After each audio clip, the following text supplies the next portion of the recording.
불량한 자전거 여행. 김남중 장편 동화.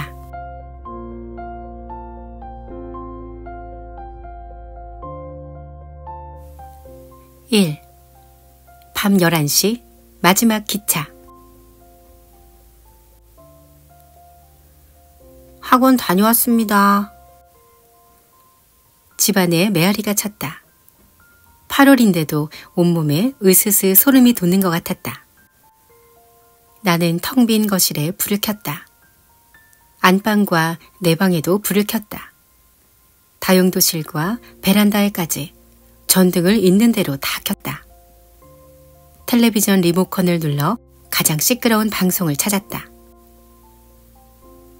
오늘이 아니면 찾아볼 수 없는 가격 39,900원에 제주 은갈치가 무려 12마리. 구이면 구이, 조림이면 조림, 부모님 밥상에도 아이들 반찬에도 딱입니다. 구입하시는 모든 분께 자반 고등어 한 손을 사은품으로 드립니다. 지금 전화주세요. 텔레비전에서 온 식구가 함께 밥을 먹는 장면이 나왔다. 할아버지와 할머니, 아빠와 엄마, 여자애와 남자애가 있다. 남자애는 3, 4학년쯤 돼 보이는데 젓가락질도 못하는지 누나 같은 엄마가 갈치 살점을 뜯어 자꾸 입에 넣어주었다. 갑자기 그 애들이 보기 싫어졌다. 배가 고파서 그럴 거다. 배가 고프면 짜증이 잘 나니까. 냉장고에 붙은 노란 쪽지가 보였다. 쪽지 색깔이 다를 뿐 내용은 어제와 똑같았다. 엄마 조금 늦으니까 저녁밥 먼저 먹어. 네. 대답은 시원하게 했지만 조금이 아닐 게 뻔하다. 요즘엔 엄마가 계속 늦는다. 아빠가 신데렐라라서 다행이다. 아빠는 12시가 되어야 집에 들어오기 때문에 엄마가 언제 들어오는지 잘 모른다. 냄비에 물을 부어 가스레인지에 올렸다. 라면 봉지를 뜯자마자 문소리가 났다. 엄마라고 생각했는데 아빠가 들어왔다. 아빠 왔어? 아빠는 대답도 없이 집안을 둘러보았다. 남의 집 구경 온 사람 같았다. 엄마는? 조금 늦는데. 아빠가 내 손에 있는 라면 봉지를 노려보다가 소파에 털썩 앉았다. 아빠도 배가 고픈가 보다. 뉴스를 보면서 리모컨을 불끈 움켜쥐고 있다. 여차하면 아나운서를 향해 리모컨을 던질 것 같다. 아무래도 기분을 좀 풀어줘야 할 것 같았다. 아빠, 김치라면 끓여줄까? 됐다. 아빠의 대답은 짧았다. 아빠가 하루 종일 집에서 하는 말을 모두 더하면 10마디쯤 될까? 엄마가 일을 시작하면서 아빠는 더욱 말이 줄었다. 엄마도 덩달아 입을 다물었다. 우리 집에서 나는 말소리의 99.9%는 텔레비전 소리다. 전에는 이렇지 않았다. 엄마 아빠가 자주 싸우기는 했지만 그만큼 화해도 자주 했다. 그러다가 화해가 먼저 줄어들었다. 신기하게 싸움도 따라서 줄어들었다. 우리 집은 동굴 속처럼 조용해졌다. 나는 엄마 아빠 사이가 좋아진 줄 알았다. 엄마 아빠는 조용히 자기 할 일만 했다. 가만히 보니 엄마와 아빠는 서로 상대가 보이지 않는 것 같았다. 말을 걸지도 않았고 움직이는 공간도 달랐다. 아빠가 거실에 있으면 엄마는 안방에서 나오지 않았고 엄마가 부엌에 있으면 아빠는 먹을 걸 먹지 않았다. 덕분에 가운데서 나 혼자 힘이 들었다. 똑같은 이야기를 2번씩 해야 했고 화풀이도 다 나한테 돌아왔다. 차라리 옛날이 나았다. 일주일에도 몇 번씩 싸웠지만 그땐 엄마 아빠가 서로 관심이라도 있는 것 같았다. 없는 돈 때문에 싸우고 바닥에서 기는 내 성적 때문에 싸우고 서로 무시한다고 싸우던 그때로 돌아가고 싶었다. 하루하루가 지옥 같던 그때가 그리워질 줄 정말 몰랐다. 엄마가 일을 시작한 건 지난 겨울부터다. 진눈깨비가 내리던 날 저녁, 뉴스가 끝나자마자 신문을 집어든 아빠한테 엄마가 오랜만에 말을 걸었다. 나 다시 일할 거야. 아빠가 물끄러미 엄마를 바라봤다. 교통사고 난 자동차를 보는 것 같았다. 엄마가 아빠 눈길을 맞받으며 말했다.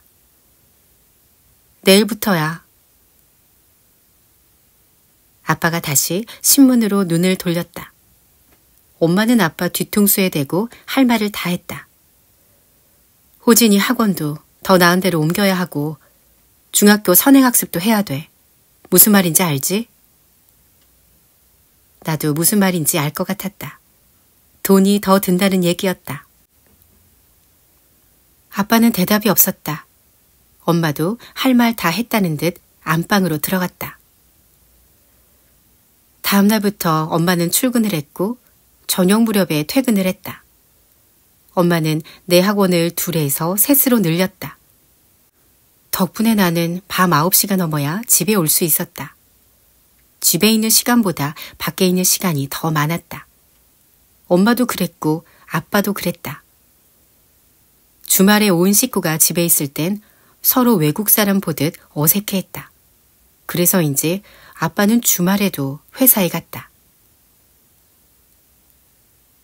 보통은 엄마가 아빠보다 일찍 들어오는데 오늘은 반대다. 아빠는 고장난 로봇처럼 꼼짝하지 않고 2시간 넘게 텔레비전만 봤다.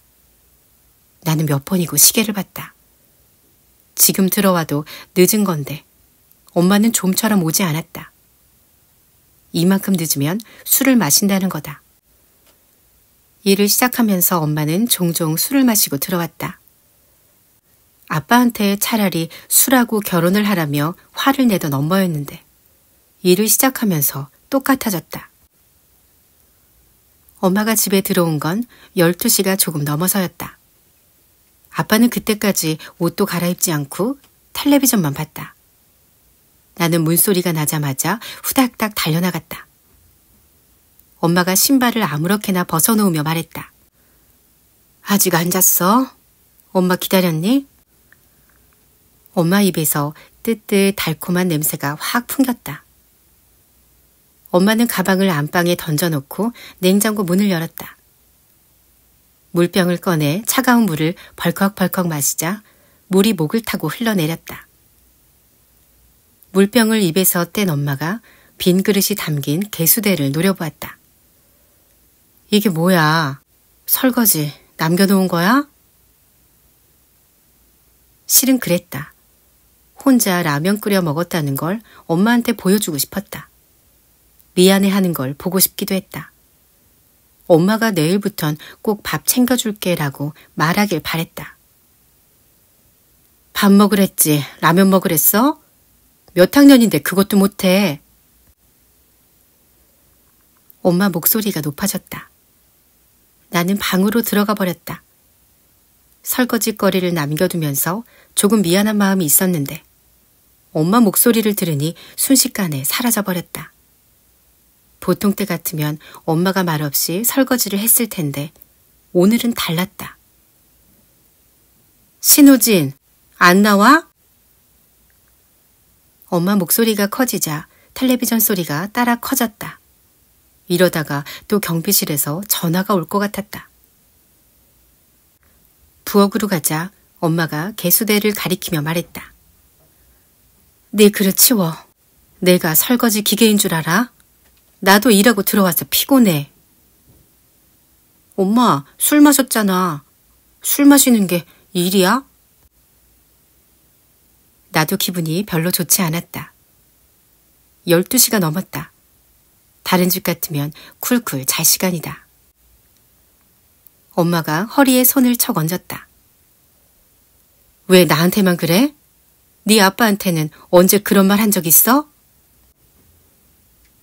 아빠가 리모컨을 내던지고 일어났다. 뉴스가 갑자기 홈쇼핑 방송으로 바뀌었다. 아빠가 문을 열고 밖으로 나갔다. 엄마도 안방으로 들어가 버렸다. 건강하고 날씬한 몸매를 원하십니까? 자신 있게 몸매를 뽐내고 싶으시다고요? 나는 리모컨을 찾아 텔레비전을 껐다. 집안이 조용해졌다. 거실 불을 끄고 부엌 불도 껐다. 내 방 불까지 끄자 집안이 어두워졌다. 닫힌 안방 문틈으로만 불빛이 새어나왔다. 아빠는 내가 잠들 때까지 돌아오지 않았다. 오늘도 어제랑 비슷했다. 내일은 좀 다르면 좋겠다. 제발 그러면 좋겠다. PC방에서 나오니 8시 반이었다. 학원 끝나려면 30분쯤 남았는데 그냥 집에 가기로 했다. 어차피 아무도 없는 집, 내가 몇 시에 들어왔는지 모를 거라고 생각했는데 뜻밖의 거실에 불이 켜져 있다. 팔짱을 낀 엄마가 나를 쏘아봤다. 너 어디서 오는 길이야? 학원. 학원? 말꼬리가 비틀려 올라갔다. 가슴이 덜컥했지만 벌써 말해버렸으니 어쩔 수 없었다. 엄마가 피식 웃더니 내 눈앞에 휴대전화를 내밀었다. 화면에 숫자들이 보였다. 엄마도 아빠처럼 로또 복권을 사나? 엄마한테 물었다. 이게 뭔데? 너 결석한 날이라고 학원에서 문자 보낸 거야. 무슨 짓을 하고 다니는 거야 도대체? 무슨 짓을 하고 다니는지 정말 궁금해서 묻는 말이 아닐 거다. 학원에 가기만 하면 내가 뭘 하든 관심이 없듯 학원에 안 가기만 하면 내가 하는 일은 모두 나쁜 짓이 될 테니까. 엄마는 손바닥으로 내 등을 철썩 때렸다. 학원비가 하늘에서 뚝 떨어지는 줄 알아? 엄마가 왜 밤늦게까지 고생하고 다니는데? 나도 궁금했다. 엄마는 나를 학원에 보내기 위해 일을 하는 걸까? 일을 하기 위해 나를 학원에 보내는 걸까? 엄마는 내 성적이 오르지 않는 이유를 이제야 알겠다는 표정이었다. 하지만 엄마가 하는 건 절반뿐이다. 하루도 빠짐없이 학원에 가도 내 성적은 오르지 않을 거다. 내가 공부를 포기했듯 학원에서도 날 포기한 지 오래다. 꼬박꼬박 받는 학원비 때문에 공부를 시키는 척 할 뿐. 학원 빼먹고 어디 갔느냐니까. 엄마 손이 점점 매워졌다. 참으려고 했는데 너무 아팠다. 나는 내 팔을 잡은 엄마 손을 뿌리쳤다. 중심을 잃은 엄마가 비명을 지르며 주저앉았다. 신호진! 버럭 고함 소리가 들렸다. 언제 왔는지 아빠가 구두도 벗지 않고 달려들어왔다. 너 이 자식! 눈앞에 불꽃이 튀고 귀가 멍멍했다. 정신을 차려보니 나도 엄마 옆에 쓰러져 있었다. 아빠가 내 목덜미를 잡아 일으켰다. 어디서 배워먹은 버릇이야? 어디서 엄마를? 호진이한테 손대지 마. 엄마가 벌떡 일어나더니 내 뒷덜미를 잡은 아빠 손을 풀었다. 참견하지 마. 당신이 언제 호진이 교육시키는데 관심이나 있었어? 교육? 말 잘했다. 그렇게 교육에 신경 쓰는 사람이 애 혼자 놔두고 밖으로 놔둬라? 그게 누구 때문인데? 누구 때문에 내가 이 고생을 하는데?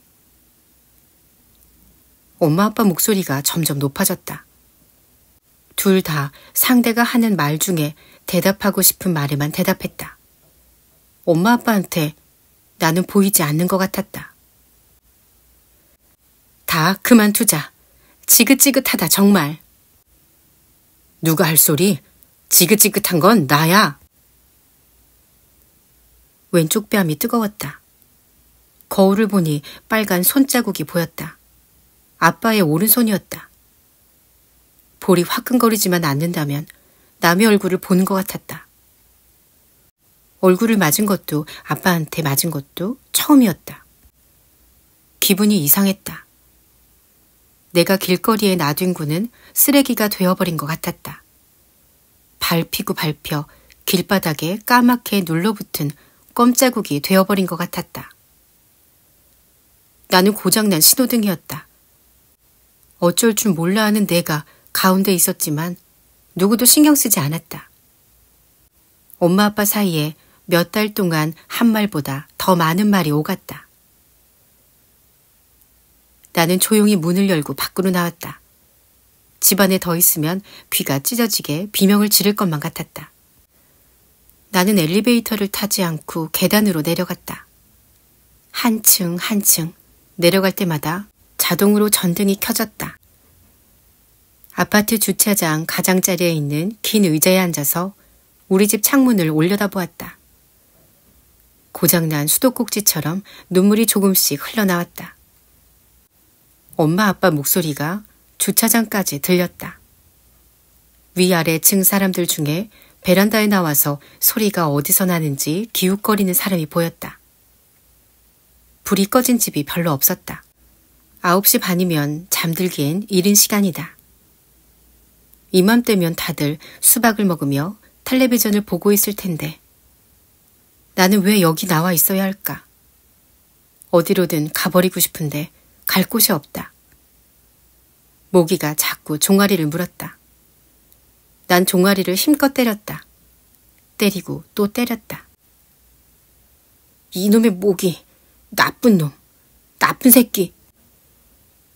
때려도 잠깐뿐 종아리가 다시 간지러웠다. 침을 바르고 박박 긁어도 참을 수가 없었다. 견디다 못해 집으로 들어갔다. 소리 없이 내 방으로 가는데 안방에서 이야기 소리가 들렸다. 싸우는 소리가 아니었다. 조용히 주고받는 말소리였다. 엄마 아빠가 화해를 한 모양이었다. 별일이었다. 나는 문 가까이 가서 귀를 기울였다.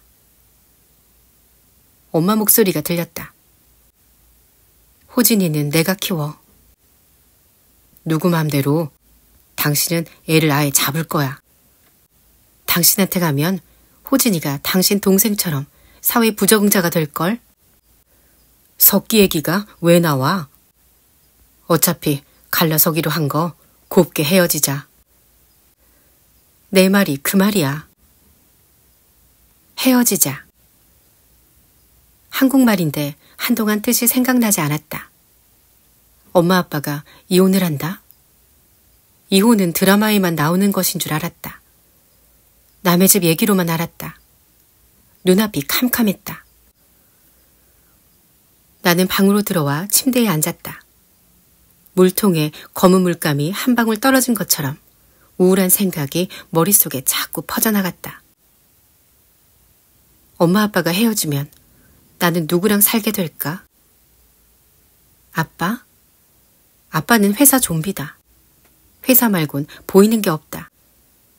나라고 이렇게 살고 싶은 줄 알아? 나도 꿈이 있었단 말이다. 아빠는 술을 마시면 종종 나를 붙잡고 하소연을 했다. 당장 회사를 그만둘 것처럼 큰 소리를 치기도 한다. 하지만 다음 날 아침이면 입에서 술 냄새를 풍기며 아침도 못 먹고 허겁지겁 회사로 달려가는 아빠.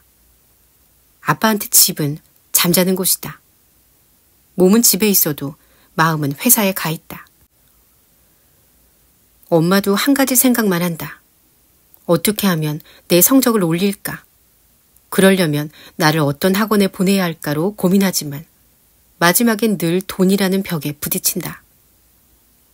난 공부를 별로 좋아하지 않는데 엄마는 학원만이 그 문제를 해결해 줄 거라고 믿는다. 학원에 가도 난 공부를 하지 않는다. 엄마는 학원에서 공부 잘하는 방법을 가르치는 학원이 생기기를 바랄 거다. 엄마랑 살면 숨이 막힌다. 지금도 버티기 힘들 만큼. 처음엔 불안했는데 차츰 화가 났다. 나도 엄연히 우리 집의 3분의 1인데 내 생각은 물어보지도 않았다. 나도 생각할 수 있고 말할 수 있고 움직일 수 있다. 엄마 아빤 나를 무시했다. 더는 이런 집에 있고 싶지 않았다. 어딘가 다른 곳으로 가고 싶었다. 엄마 아빠가 없는 곳이면 어디라도 좋다.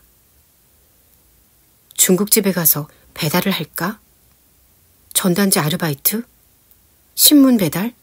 아무거나 좋다. 오토바이는 탈 줄 모르지만 배우면 된다. 중요한 건 집을 나가는 거다.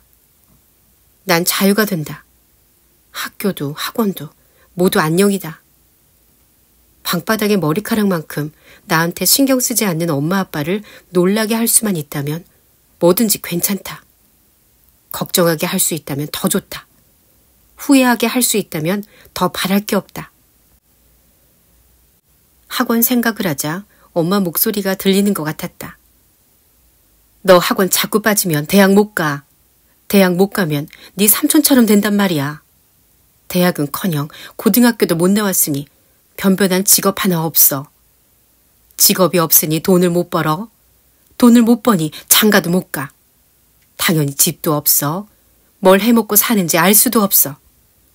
너 그런 사람 되고 싶어?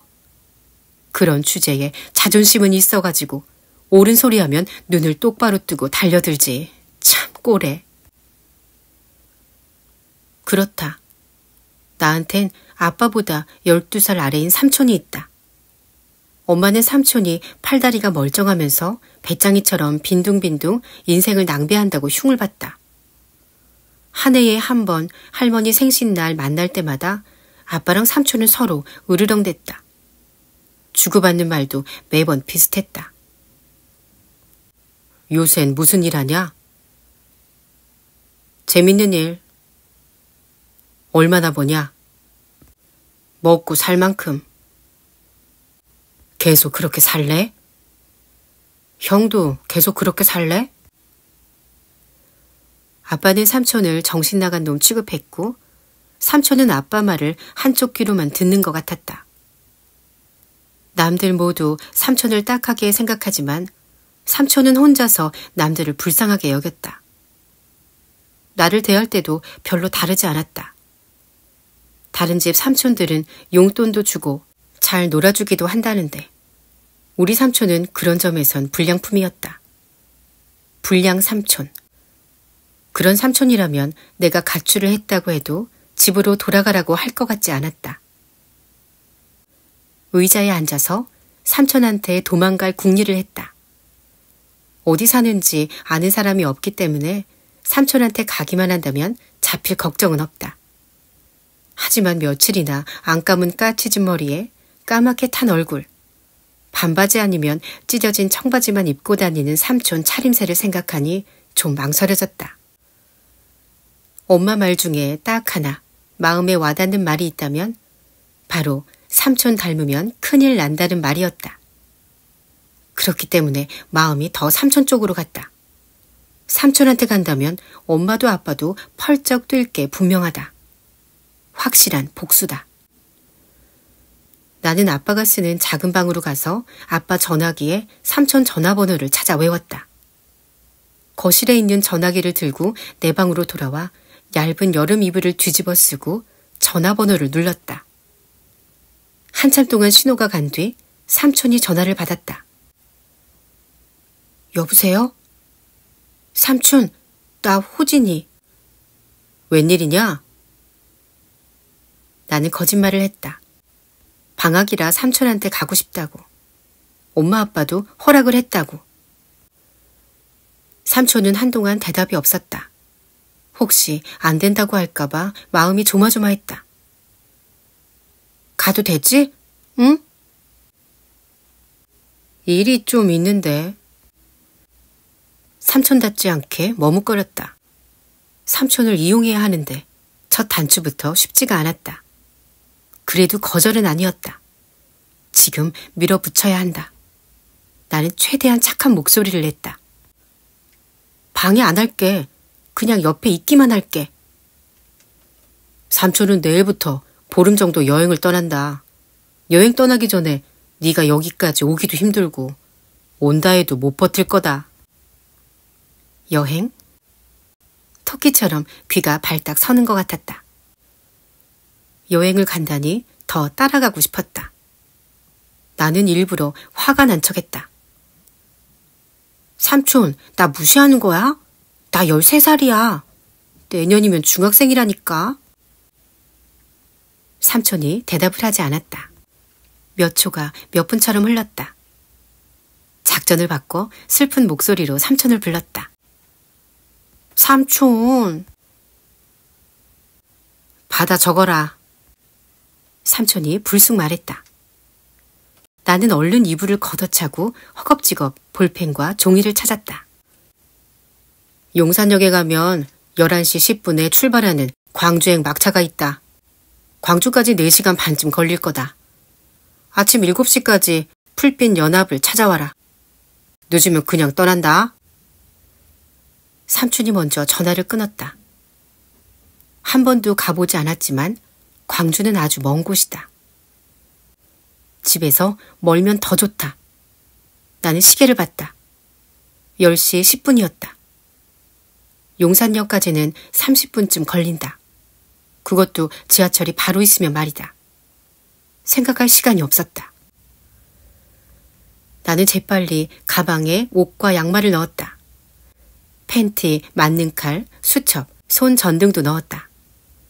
게임기를 가져갈까 말까 하다 내려놓았다. 다음은 돈이다.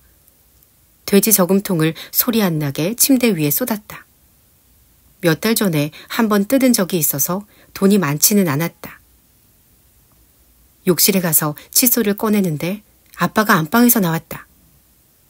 얼굴이 얼음덩어리 같았다. 아빠는 나를 보고도 말없이 작은 방으로 가서 문을 닫았다. 안방 문도 닫혀 있었다. 더운 8월 밤인데 바람도 통하지 않게 우리 집 방문은 모두 닫혀 있다. 가방을 챙기는데 5분이 걸렸다. 나는 공책을 찢어 편지를 썼다. 여행 가요. 찾지 마요. 나중에 전화할게요. 방문을 닫고 나가려는데 아무래도 뭔가 부족한 것 같았다. 혹시 경찰에 신고를 한다면 큰일이다. 나는 편지 아래쪽에 덧붙였다. 신고하지 마요. 그럼 안 돌아올 거예요. 안녕. 안녕이라고 쓰자 마음이 울컥했다. 나는 방을 한번 돌아보고 방문을 잠갔다. 내일 아침까지는 들키지 않을 거다. 나는 고양이 걸음으로 걸어가 신발을 신고 문을 열었다. 조심했지만 문소리가 났다.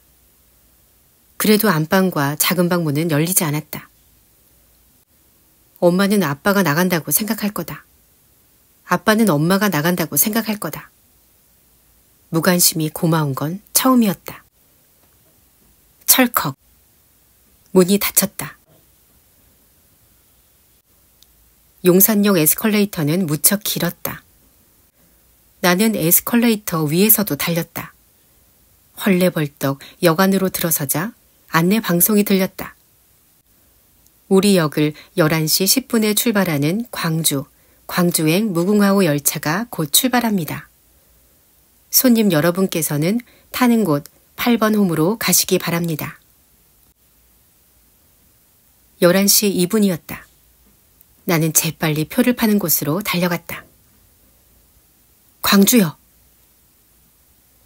11시 10분 출발 광주행 무궁화호 어린이 한 장입니까? 나는 고개를 끄덕이고 가방을 열어 돈을 꺼냈다. 기차가 곧 출발하니까 빨리 가세요. 고맙다는 말도 하지 못하고 다시 달렸다. 높이 올라온 만큼 내려가는 계단도 길었다. 주황색 무궁화호 기차에 오르자마자 삐 소리가 나더니 문이 닫혔다. 내 자리를 찾아갔다. 창 쪽이었다. 기차는 곧 한강을 넘었다. 검은 강물 위에 가로등 불빛이 비쳤다. 밤이 늦었는데도 강 옆 도로에는 차들이 많았다. 강을 건너자 창밖으로 파랗고 빨간 네온 간판들이 번쩍거렸다. 그냥 집에 있을 걸 그랬나? 집에 있었다면 지금쯤 침대에서 잠이 들었을 거다. 내 베개가 있는 침대가 그리웠다. 돌아오지 못할 곳을 향해 기차가 달리고 있는 것 같았다. 매점 아저씨가 지나갔다. 나는 동전을 주고 물을 한 병 샀다. 땀을 많이 흘려서 그런지 목이 말랐다. 물을 절반쯤 마시고 눈을 감았다. 잠이 들었다가 깨면 광주에 도착해 있을 것 같았다. 오라는 잠은 안 오고 오줌이 마려웠다. 나는 가방을 메고 화장실을 찾아갔다. 문을 열자마자 이상한 냄새가 확 풍겨왔다.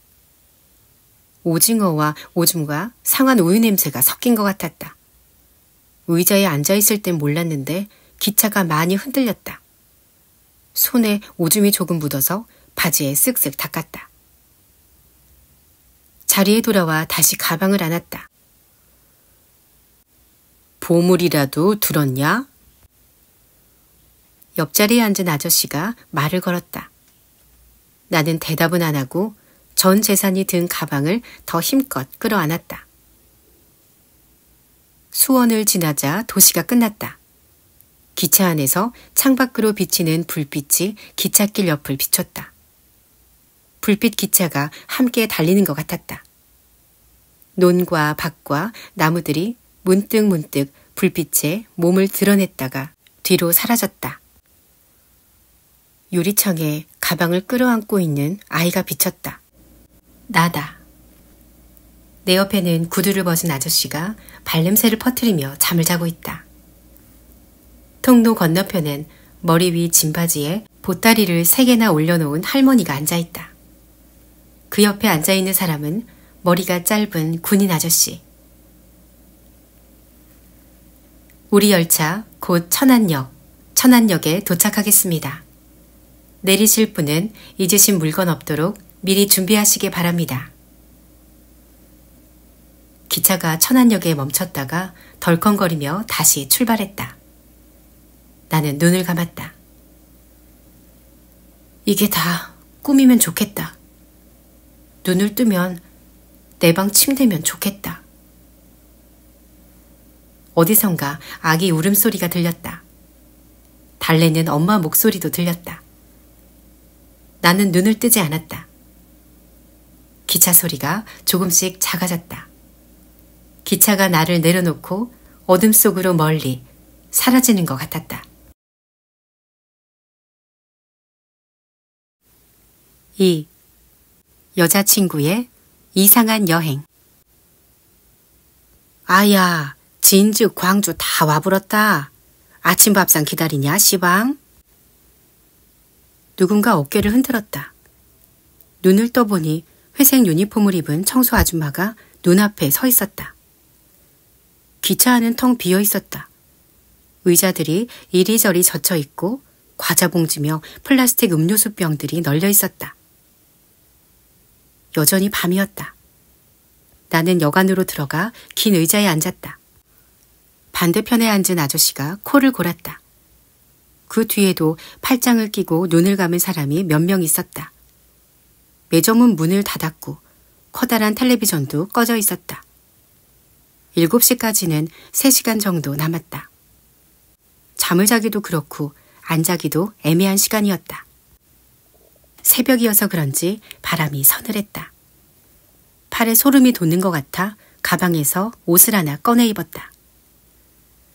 기차 시간표를 보니 용산으로 가는 첫 차가 10분 뒤에 있었다. 바로 앞에 있는 플랫폼에서 텅 빈 열차가 기다리고 있었다. 저거 타고 집에 갈까? 내가 집에 가는 동안 엄만 내가 집에 없다는 걸 알게 될 거다. 편지를 보고 깜짝 놀라겠지. 나한테 너무했다고 후회를 할지도 모른다. 그렇지만 내가 바로 집에 돌아가면 모든 게 다시 제자리로 돌아간다. 깜짝 놀라긴 하겠지만 뭔가 변화하기엔 너무 짧은 시간이다. 어차피 시작한 거 끝까지 해보자. 시작이 반이랬으니 이제 나머지 반만 하면 된다. 7시까지 2시간 남았다. 밖을 내다보며 반짝거리던 네온 간판 불빛들이 조금씩 약해졌다. 나는 밖으로 나와 하늘을 살폈다. 검었던 하늘가가 조금씩 파란색으로 변했다. 청소차가 붕붕거리며 지나갔다. 여관으로 들어가는 사람이 조금씩 늘어났다. 저만치 앞에 불 켜진 편의점 간판이 보였다. 갑자기 배가 고팠다. 편의점에 들어가 차가운 삼각김밥을 먹고 뜨거운 라면 국물을 마시자 힘이 났다. 어두울 땐 시간이 더디 갔는데 밝아지니까 시간이 빨리 가는 것 같았다. 해가 떠올랐다. 이제 완전히 밝은 아침이었다. 역 광장 왼쪽으로 높은 산이 보였다. 둥그스름하고 커다란 산이었다. 지금까지 내가 본 산 중에 가장 높았다. 해가 뜨면서 산 색깔이 조금씩 바뀌었다. 한참 동안 산을 바라보고 있으니까 옆에서 빗질을 하던 할아버지가 한마디 했다. 어디 생판 시골에서 왔는갑다. 무등산 처음 보냐, 아가? 풀빛 연합은 역에서 멀지 않았다. 택시가 멈추어선 건물 앞에 빨간 트럭이 보였다. 냉장차처럼 생긴 트럭에 자전거가 그려져 있고 여자친구와 만나요 라고 쓴 큰 글씨가 두드러졌다. 트럭 짐칸에 자전거를 싣고 있는 아저씨한테 풀빛 연합이 어디냐고 물었다.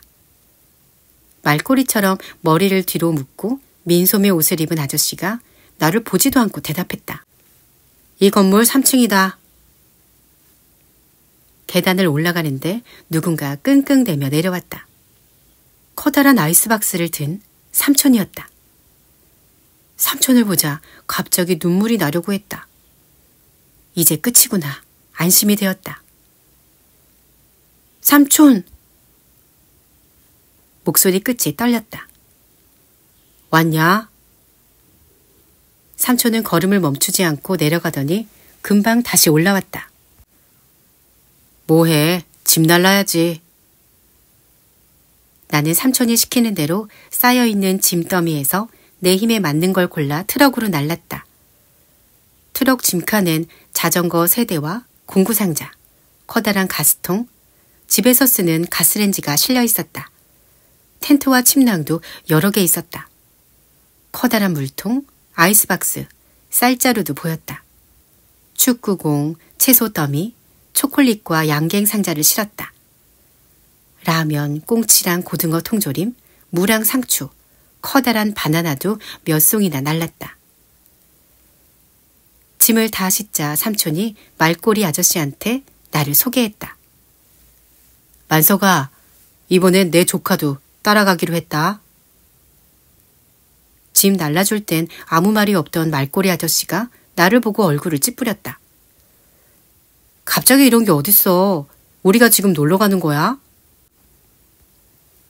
삼촌이 자판기에서 커피를 뽑으며 말했다. 조수 1명 필요하지 않냐? 조수? 조카라며. 상관없잖아. 송곳처럼 날카롭던 말꼬리 아저씨의 눈이 순식간에 하회탈 눈으로 변했다. 말꼬리 아저씨가 내게 손을 내밀었다. 여자친구가 된 걸 환영한다. 만석이 형이라고 불러. 난 남잔데 웬 여자친구? 뭐가 뭔지 모르겠지만 내민 손 거절하기도 어색해서 나도 손을 내밀었다. 삼촌이 나를 보고 씩 웃었다. 느낌이 묘했다. 여행을 가는 사람은 우리 셋만이 아니었다. 하나씩 둘씩 자전거를 탄 사람들이 모여들었다. 맨 먼저 도착한 사람은 수염이 텁수룩한 외국 남자와 여자였다. 둘 다 자전거 앞뒤에 가방을 몇 개나 매달았다. 뒤에 이어 중학생 같은 누나가 왔고 배 나온 아저씨도 왔다. 자전거도 가지가지였다. 첫눈에 봐도 번쩍번쩍 비싸 보이는 자전거가 있고 좀 낡은 자전거도 있었다. 어떤 아저씨는 누워서 타는 자전거를 타고 왔다. 삼촌이 수첩을 펼치고 한 사람씩 이름을 확인한 다음 풀빛연합 사무실로 올려보냈다. 만석이 형은 재빨리 자전거를 점검했다. 앞뒤 브레이크를 잡아보고 타이어에 공기가 적으면 펌프로 공기를 넣었다. 기어도 바꿔보고 체인에 칙칙 스프레이 기름을 뿌리기도 했다. 잘 모르는 내가 봐도 거침없는 손놀림이 보통이 아니었다. 여기저기 손을 많이 대면서도 한 대 한 대 순식간에 점검을 마쳤다. 나는 삼촌이 시키는 대로 자전거 앞에 이름표들을 달고 삼촌은 자전거마다 안장 밑에 후미등을 달았다. 곧이어 삼촌과 만석이 형을 따라 3층으로 올라갔다. 자그마한 강당에 사람들이 흩어져 있었다. 몸에 딱 붙어 민망한 자전거 옷을 입은 사람도 있고 반바지에 샌들을 신은 사람도 있었다. 한눈에 봐도 다들 모르는 사이라는 게 표가 났다. 삼촌이 수첩을 들고 이름을 불렀다. 삼촌과 만석이 형, 나를 빼고 모두 9명이었다. 삼촌이 수첩을 덮고 입을 열었다. 여행하는 자전거 친구, 여자친구의 자전거 순례에 참가하신 걸 환영합니다. 저는 이번 행사를 기획하고 운영하는 신석기 단장입니다. 여러분은 오늘부터 12일 동안 1100km를 달려 우리나라를 종단하게 됩니다. 자세한 사항은 카페에 미리 공지했으니까 간단하게 오늘 일정만 소개하겠습니다. 오늘은 순례 첫날로 광주에서 지리산 및 구례까지 갑니다. 코스 설명은 서민석 팀장이 하겠습니다. 이 여름에 1100km를 자전거로 달린다고? 농담 아니면 미친 짓이라고 생각했는데 웃는 사람이 없었다. 만석이 형이 앞으로 나섰다. 사람들을 둘러보는 눈길이 날카로웠다. 안정과 정비를 책임진 서만석 팀장입니다. 오늘은 광주에서 곡성을 거쳐 구례까지 약 78km를 달립니다. 몸풀기로 짧게 잡은 코스라 험한 길 없습니다. 높은 고갯길도 없습니다. 가장 중요한 건 안전입니다.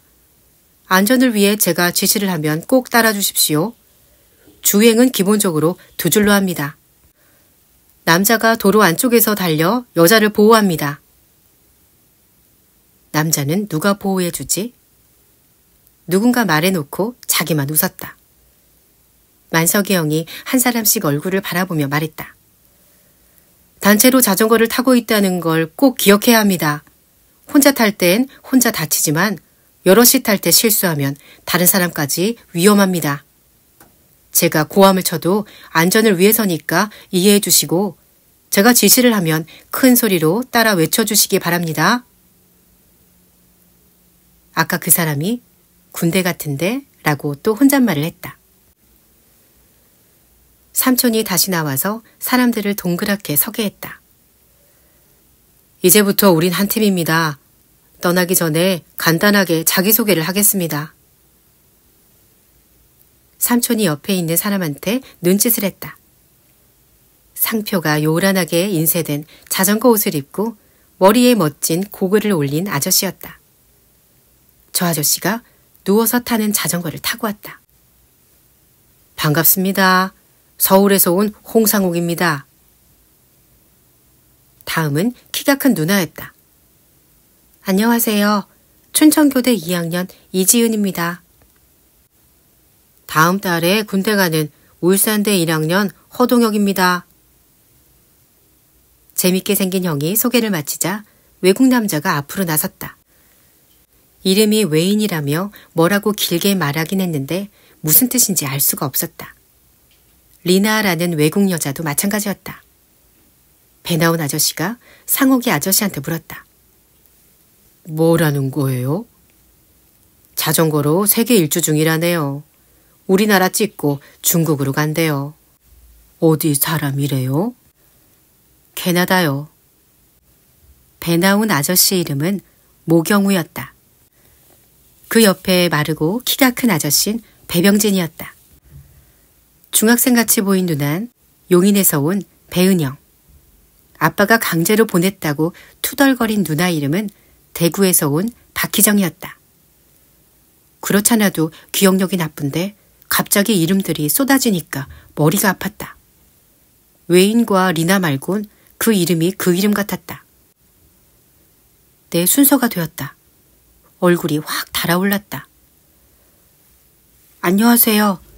저는 서울에서 온 신호진입니다. 삼촌이 말을 덧붙였다. 호진이는 간식 담당입니다. 사람들이 박수를 쳤다. 난 삼촌을 쳐다봤다. 삼촌이 내 눈을 피했다. 잘 부탁해. 지은이 누나가 내 어깨를 툭 쳤다. 살짝 친 것 같은데 은근히 아팠다. 만석이 형이 박수를 쳤다. 이제 출발합시다. 사람들이 줄줄이 1층으로 내려갔다. 나는 맨 뒤에 남은 삼촌에게 물었다. 삼촌, 나 자전거 타는 거 아니지? 삼촌이 강당 문을 잠그며 말했다. 자전거 아무나 태워주는 줄 알아? 삼촌이 트럭 짐칸에서 헬멧을 여러 개 꺼내더니 안 가져온 사람들한테 나눠주었다. 만석이 형은 주차장에 사람들을 동그랗게 세우고 몸풀기 운동을 시작했다. 온몸의 관절을 어찌나 꼼꼼히 푸는지 몸 풀다가 지칠 것 같았다. 삼촌이 빨간 트럭 뒤에 자전거를 보호해 주세요라고 써진 현수막을 매단 다음 나를 불렀다. 호진아, 타라. 그럼 그렇지. 삼촌이 조카를 고생시킬 리 없다. 나는 트럭에 재빨리 올라탔다. 트럭 안에는 수첩, 모자, 휴대전화 충전기, 지도책, 먹다 남은 과자들이 널려 있었다. 의자 뒤쪽 빈 곳엔 구급상자, 작은 가방, 확성기, 일회용 비옷, 경찰들이 들고 다니는 빨간 경광봉 같은 게 가득 실려 있었다. 삼촌이 나한테 경광봉을 쥐어주고 호루라기를 목에 걸어주었다. 흔들라고 하면 흔들고 불라고 하면 불어. 뒤쪽 차들한테 잘 보이게. 스위치를 누르니까 경광등에 불이 들어왔다. 만석이 형 목소리가 들렸다. 대열을 갖추세요. 선두는 허동혁, 이재은. 웨인과 리나가 그 다음. 나머지 사람들도 만석이 형이 시키는 대로 줄을 맞췄다. 마지막 점검입니다. 헬멧, 장갑. 사람들이 만석이 형을 따라 헬멧을 두드리고 장갑 낀 손을 들었다.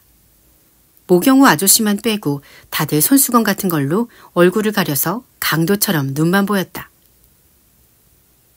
출발. 호루라기를 입에 문 만석이 형이 앞장서고 다들 뒤를 따랐다. 깜빡깜빡 비상등을 켠 트럭이 천천히 자전거들 뒤를 따라갔다. 뒤에서 보니 자전거들이 비틀비틀 빼뚤빼뚤 엉망이었다. 나는 삼촌이 시키는 대로 경광봉을 열심히 흔들었다. 우리가 천천히 가니까 밀린 차들이 뒤에서 빵빵 경적을 울렸다. 삼촌이 확성기를 밖에 내밀었다. 사이렌 소리가 크게 울렸다. 거리를 지나가던 사람들이 다 우리를 쳐다봤다. 가속! 만석이 형이 소리를 질렀다. 가속! 사람들이 따라서 소리를 질렀다. 자전거 속도가 조금씩 빨라졌다. 속도가 빨라지니까 따라가지 못하는 사람들이 있어 대열이 길어졌다. 만석이 형이 뒤쪽으로 처지더니 소리를 질렀다. 간격 좁혀! 벌어지면 차가 끼어든다! 말이 떨어지기가 무섭게 택시 한 대가 깜빡이를 켜고 갑자기 끼어들었다. 뒤처진 자전거들이 급히 멈추었다. 뒤늦게 브레이크를 잡은 자전거 한 대가 앞자전거를 들이받았다. 아야! 들이받친 희정이 누나가 종아리를 잡고 비명을 질렀다. 들이받은 은영이 누나가 자전거에서 내렸다. 언니, 미안해요. 삑삑삑. 만석이 형이 호루라기를 불어 앞서가는 자전거들을 정지시켰다. 만석이 형이 희정이 누나 바지를 무릎까지 걷었다. 어딜 봐요? 휘정이 누나가 소리를 지르며 바지를 내렸다. 만석이 형이 힐끗 희정이 누나 얼굴을 보더니 고개를 끄덕였다. 말짱하네. 대열 갖추고 출발! 출발! 사람들이 다시 소리를 따라 질렀다. 선생님을 따라가는 유치원생들 같았다. 길 위에 차들이 점점 늘어났다. 삼촌이 시계를 보더니 중얼거렸다. 일찍 출발했어야 되는데 출근 시간하고 딱 겹쳤다. 자전거들이 차에 둘러싸였다. 부릉대고 빵빵대는 크고 작은 차들이 도로에 가득했다. 자전거들이 불쌍해 보였다. 트럭 뒤에 선 지은이 누나가 매연을 맞고 콜록거렸다. 만석이 형이 고래고래 소리를 질렀다. 겁먹지 마! 흩어지지 마! 간격 벌어지지 않게 앞만 보고 달려! 만석이 형 호루라기 소리가 좀 처량하게 들렸다. 삼촌은 쉬지 않고 사이렌을 울렸다. 덕분에 경광봉을 든 내 오른팔도 쉴 틈이 없었다. 사람들이 신기한 듯 우리를 쳐다봤지만 거기에 신경 쓸 겨를이 없었다. 시내를 빠져나오는데 30분쯤 걸렸다. 농수산물 시장이라는 곳을 지나자 시골이 나왔다. 앞서가던 만석이 형이 뒤로 처지더니 트럭 옆에 와서 말했다. 저기 경찰 지구대 앞에서 쉬었다 가자. 알았어. 만석이 형이 다시 앞으로 가더니 지구대 앞에 자전거를 세웠다. 다들 자전거를 세우고 바닥에 털썩털썩 주저앉았다. 겨우 30분을 타고 힘이 다 빠진 모양이었다. 헬멧을 벗으니 얼굴들이 온통 땀투성이었다. 아침부터 햇볕이 쨍쨍한 걸 보니 오늘도 한창 더울 것 같았다.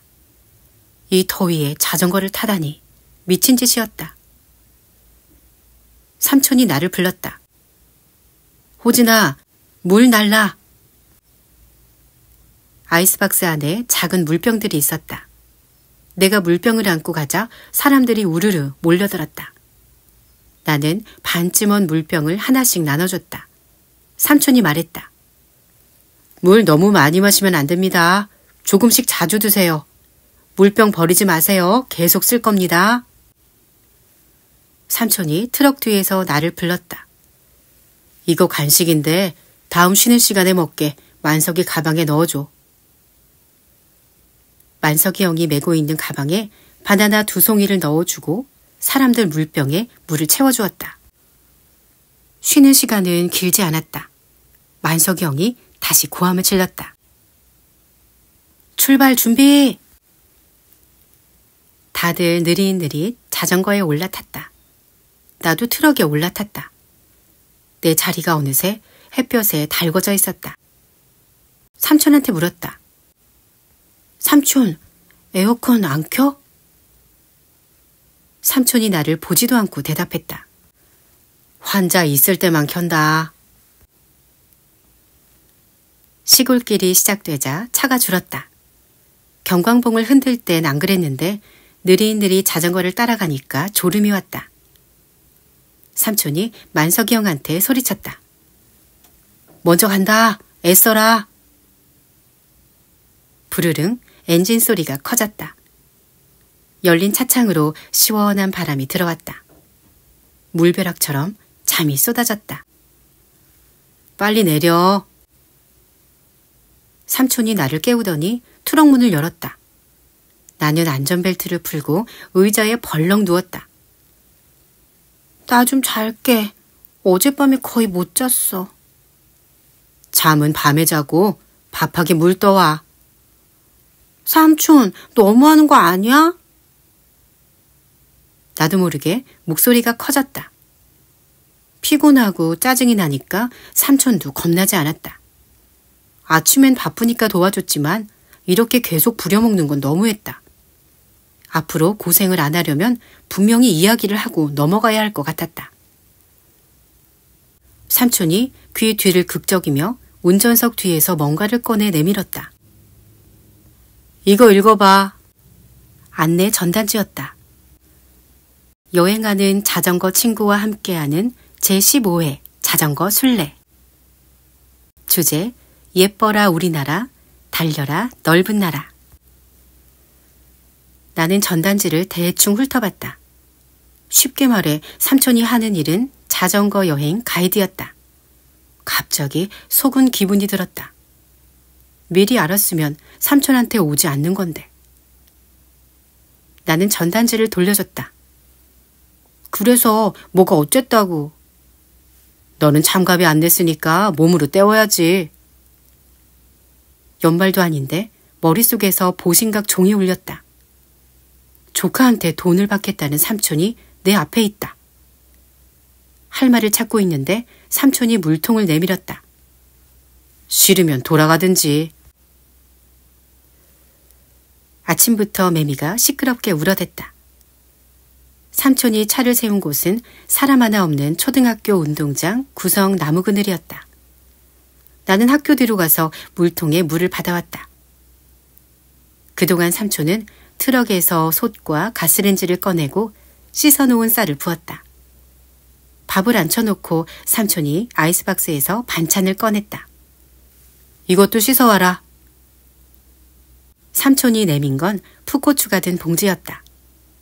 풋고추를 씻고 있으려니까 아빠 생각이 났다. 아빤 풋고추를 좋아한다. 풋고추만 있으면 다른 반찬이 필요 없다.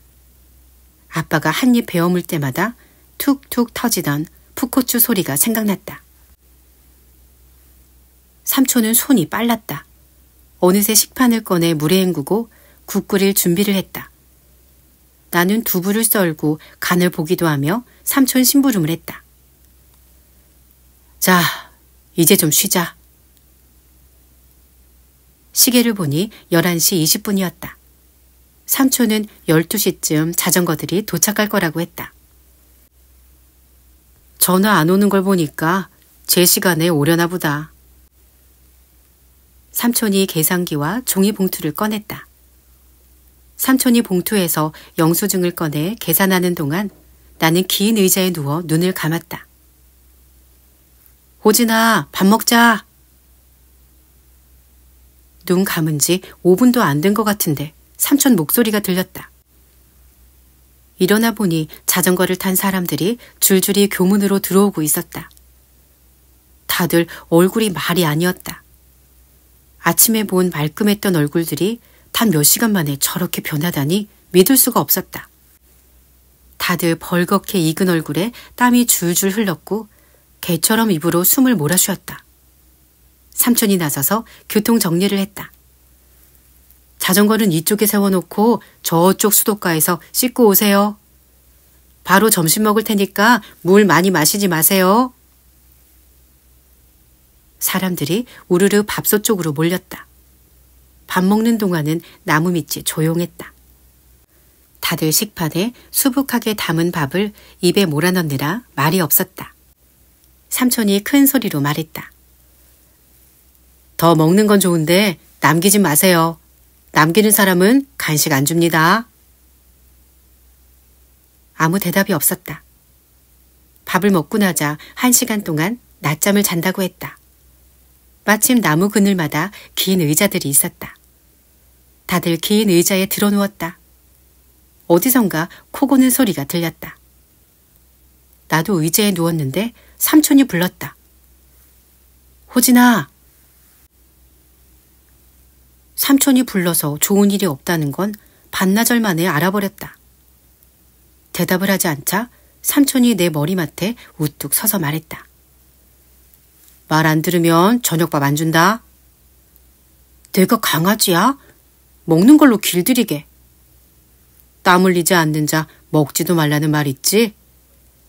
땀은 지금도 흘리고 있거든요. 그 땀이 아닌 것이다. 나는 입을 다물었다. 내가 할 일은 식기 설거지였다.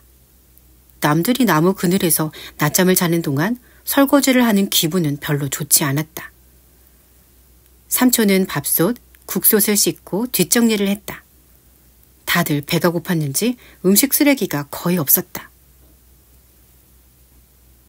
만석이 형이 자고 있는 사람 며칠 깨웠다.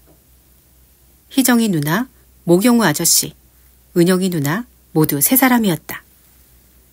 자전거 탈 때 뒤로 가장 잘 처지는 사람들이었다. 설거지를 마치고 낮잠을 자려는데 삼촌이 말했다. 만석이한테 가서 과외 좀 받고 와. 무슨 과외? 가보면 알아. 해도 너무했다. 내가 학원을 얼마나 싫어하는지 알면 과외 받으라는 소리를 못할 텐데. 나만 과외를 싫어하는 건 아니었다. 만석이 형 앞에 선 3사람도 표정이 곱지 않았다. 모경우 아저씨가 고개를 흔들었다. 자전거를 이만큼 타면 됐지 뭘 더 배우란 말이야. 난 잠이 더 필요하다니까. 볼이 부어있기는 희정이 누나와 은영이 누나도 마찬가지였다. 만석이 형이 고개를 저었다. 안전하게 타는 게 잘 타는 겁니다. 조금 더 가면 곡성 읍내까지 3km쯤 내리막길이 나와요.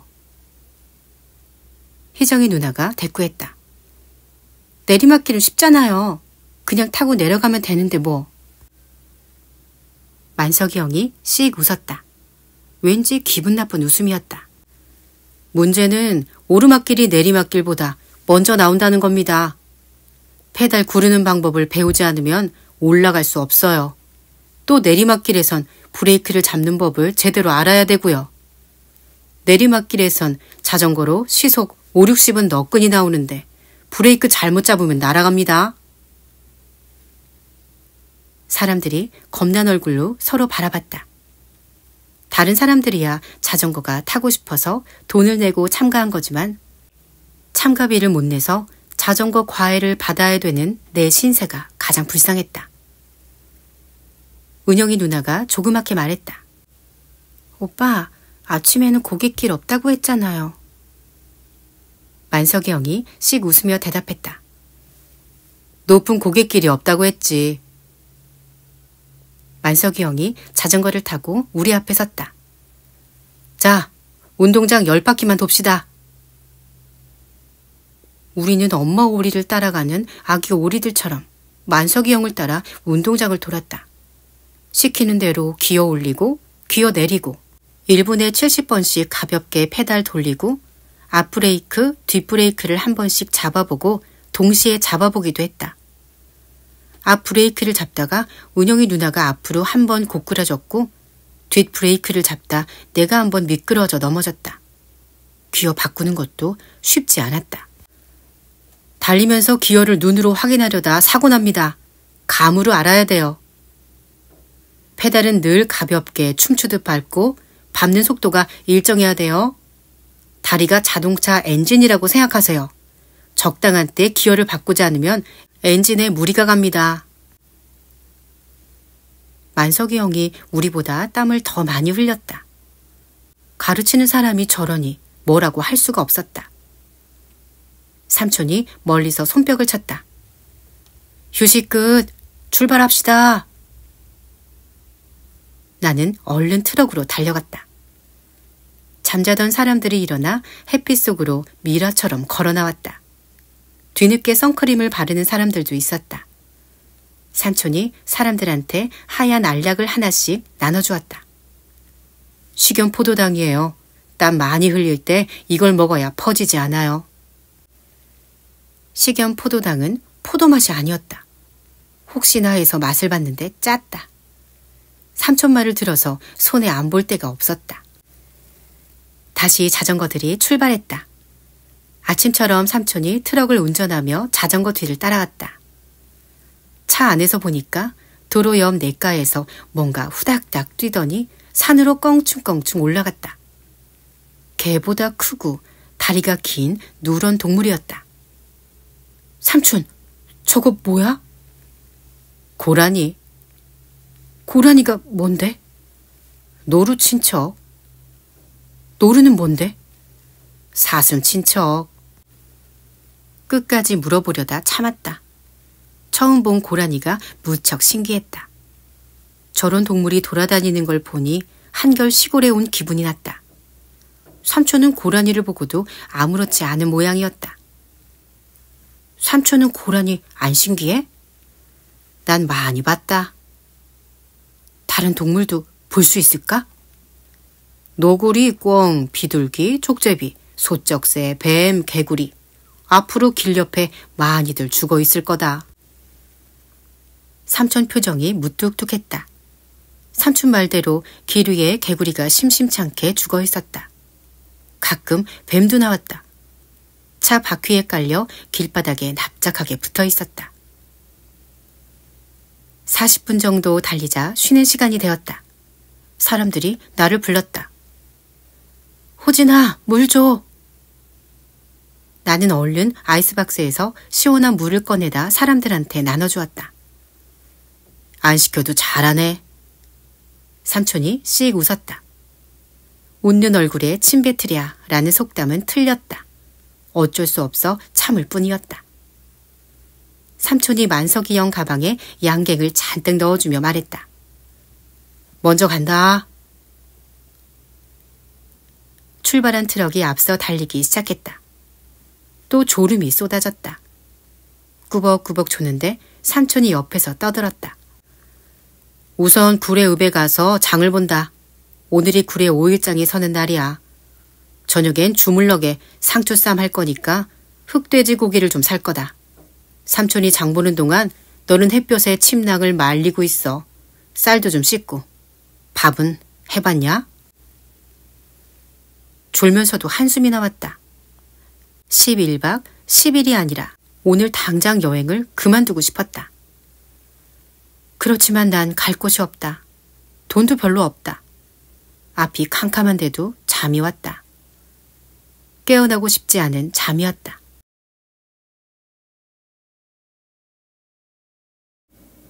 3. 섬진강을 따라가며 지리산을 보다.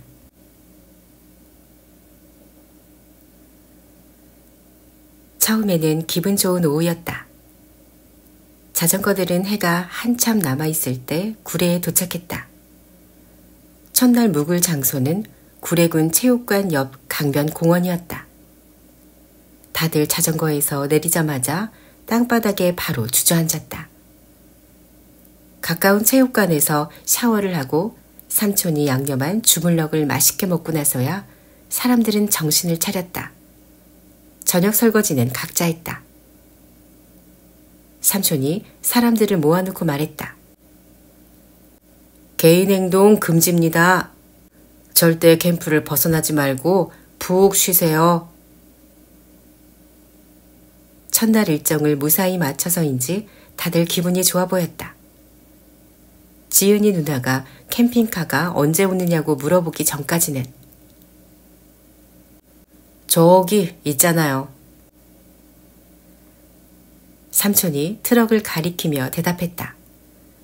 다들 여자친구와 만나요 라고 써진 빨간 트럭을 쳐다봤다. 지은이 누나가 고개를 갸웃거렸다. 저건 그냥 트럭이잖아요. 모집 안내할 때 캠핑카라고 했었는데. 캠핑카 맞아요. 이제 슬슬 캠프를 만들어 봅시다. 삼촌이 씩 웃으며 트럭 짐칸에서 긴 가방을 4개 꺼내왔다. 텐트 치는 건 각자 하세요. 지은이 누나가 시키는 대로 텐트를 치려는데 희정이 누나가 발끈했다. 나도 진짜 캠핑카에서 자는 줄 알았어. 이거 사기 아니에요? 사기라뇨? 삼촌 목소리가 커졌다. 희정이 누나도 지지 않았다. 그럼 이게 뭐예요? 누가 저걸 캠핑카라고 해요? 어디서든 캠핑을 할 수 있으니까 캠핑카죠. 카페에 지난 여행기하고 사진 올려놓은 거 안 봤어요? 네, 당연히 안 봤죠. 오고 싶어서 오는 것도 아닌데 누가 그런 걸 봐요? 지은이 누나가 희정의 누나 팔을 잡았다. 언니, 그만해요. 난 그냥 궁금해서 물어본 거예요. 아니야, 너 잘못한 거 없어. 이 사람들이 거짓말한 거야. 삼촌이 일어섰다. 박희정 씨, 우리는 앞으로도 이렇게 잘 겁니다. 밥도 대부분 해먹을 건데 어떡할 겁니까? 그걸 왜 나한테 묻는 거예요? 돈 받을 거 다 받아놓고 이렇게 싸구려로 하면 어떡해요? 싸구려? 삼촌이 희정이 누나를 노려봤다. 희정이 누나도 지지 않고 삼촌을 흘겨봤다. 둘레가 쥐죽은 듯 조용해졌다. 모경우 아저씨가 웃으며 끼어들었다. 왜들 이래요? 앞으로도 쭉 볼 사람들인데. 아니요. 지금부턴 안 볼 거예요. 집에 돌아갈 테니까 환불해 주세요. 삼촌이 고개를 끄덕였다. 좋습니다. 출발 이후 환불은 없지만 박혜정 씨는 특별히 환불해 드리죠. 아버님이 대신 신청했고 참가비도 냈으니까 아버님한테 먼저 연락을 드리겠습니다. 삼촌이 누군가한테 전화를 걸더니 희정이 누나한테 전화기를 내밀었다. 내키지 않는 표정으로 전화기를 받아든 희정이 누나 목소리가 대번에 풀이 죽었다. 아빠, 내 말 좀 들어봐. 나 정말 못하겠단 말이야. 희정이 누나 얼굴이 빨개졌다. 희정이 누나가 전화기에 대고 울 것처럼 애원을 하는 동안 삼촌이 딴청을 부리며 나한테 말했다. 저기가 지리산 노고단이다. 꼭대기까지 오르막길이 70km쯤 되지. 죽이는 길이야. 오르막 70km를 오르려면 사람이 정말 죽을 것 같았다. 혹시 삼촌은 미친 게 아닐까? 미치겠네, 정말. 희정이 누나가 삼촌한테 전화기를 던지다시피 돌려줬다. 희정이 누나가 구석에 있는 나무 의자로 쿵쿵 걸어가더니 무릎을 감싸 안고 고개를 묻었다. 지은이 누나가 다급하게 뒤를 따라갔다. 만석이 형이 삼촌에게 물었다. 박 교수님이 뭐래?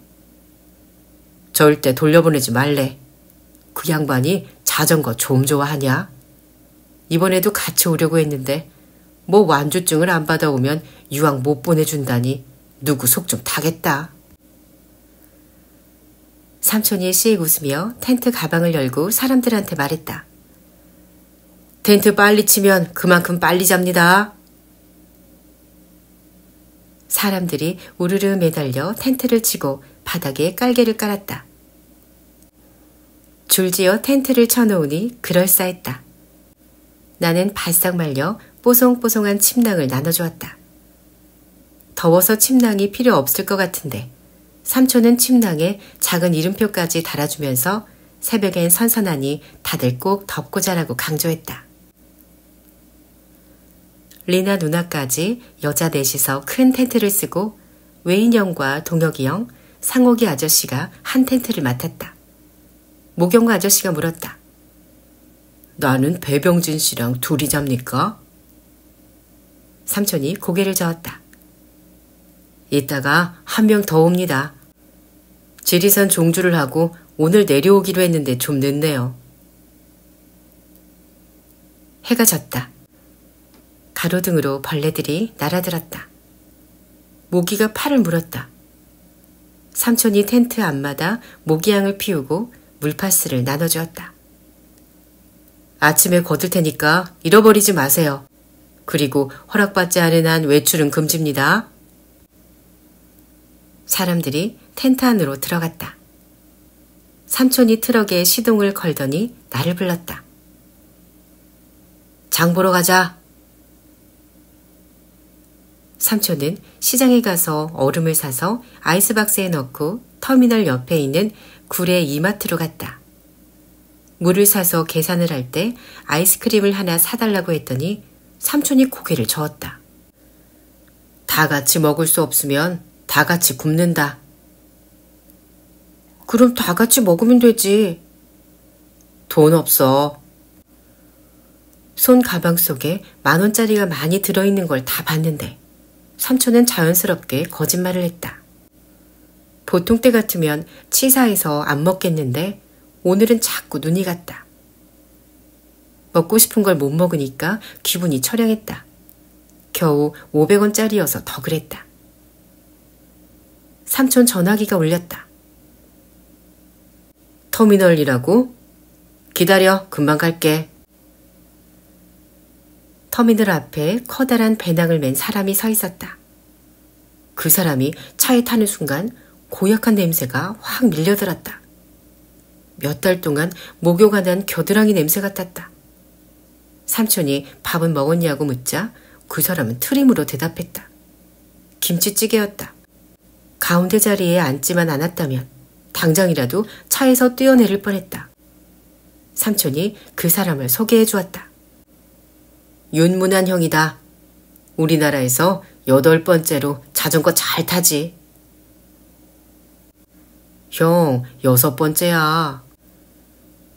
8등이나 6등이나 그게 그거 같은데 문한이 형 얼굴은 진지했다. 셋이서 캠프로 돌아올 때였다. 캠프에서 조금 떨어진 구멍가게 앞에 모경우 아저씨가 보였다. 혼자 가게 앞 대나무 평상에 앉아 맥주병을 기울여 술을 따르고 있었다. 구멍가게 안에 있던 주인 할아버지가 머리를 내밀고 점점 가까워지는 우리 트럭을 물끄러미 바라봤다. 삼촌이 차를 급히 세우고 밖으로 나갔다. 모경우 씨! 모경우 아저씨가 깜짝 놀라는 바람에 술이 넘쳤다. 영우 아저씨가 어색하게 웃었다. 아, 석기 씨 왔어? 하도 갈증이 나서 맥주 딱 한 잔만 하려고. 같이 한잔할까? 삼촌이 팔짱을 끼고 대답했다. 그 맥주 한 모금만 마셔봐요. 당장 짐 싸서 돌아가야 될 겁니다. 뭘 그래, 겨우 맥주인데. 한 번만 봐줘. 술 마시면 다음날 바로 지장 있습니다. 순례 기간 동안 금주하기로 서약했잖아요. 영우 아저씨가 맥주잔을 바라보며 침을 꿀꺽 삼켰다. 내 옆에 있던 문한이 형 목에서도 꿀꺽 소리가 났다.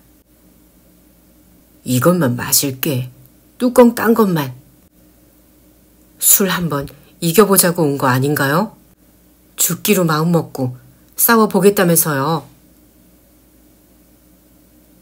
영우 아저씨 얼굴에서 웃음이 사라지자 불쌍한 표정이 남았다. 영우 아저씨가 컵에서 눈을 돌렸다.